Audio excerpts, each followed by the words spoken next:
ఈరోజు వాగ్దానం, మీరు ఫలించి అభివృద్ధి నొందుడి.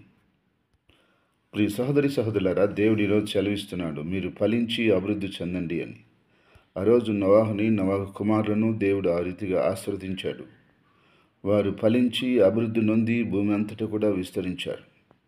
ఈరోజు దేవుడు ఈ యొక్క వాగ్దానం ద్వారా, ఈ మాట ద్వారా మనల్ని కూడా ఆశీర్వదిస్తున్నాడు. మీరు కూడా ఫలించి అభివృద్ధి పొందండి అని. కాబట్టి నా ప్రియ సహోదరి సహోదరుడా, నీవు, నీ కుటుంబం, నీ బిడ్డలు, నీ కలిగిన సమస్తం మీరు ఫలించి అభివృద్ధి చెందాలని దేవుడు కోరుకుంటున్నాడు. తప్పకుండా దేవుడు ఇక మీదట మీరన్ని విషయాల్లో ఫలించి అభివృద్ధి చెంది విస్తరించినట్లుగా ఆయన యొక్క సహాయమును, ఆయన కృపను, ఆయన మేలును, ఆయన దీవెనను, ఆయన తోడును, ఆయన యొక్క ఆశీర్వాదమును, ఆయన జీవమును, ఆయన కృపను అన్ని విధాలుగా ఇచ్చి వర్ధల చేసి నడిపించునుగాక. ఆమేన్.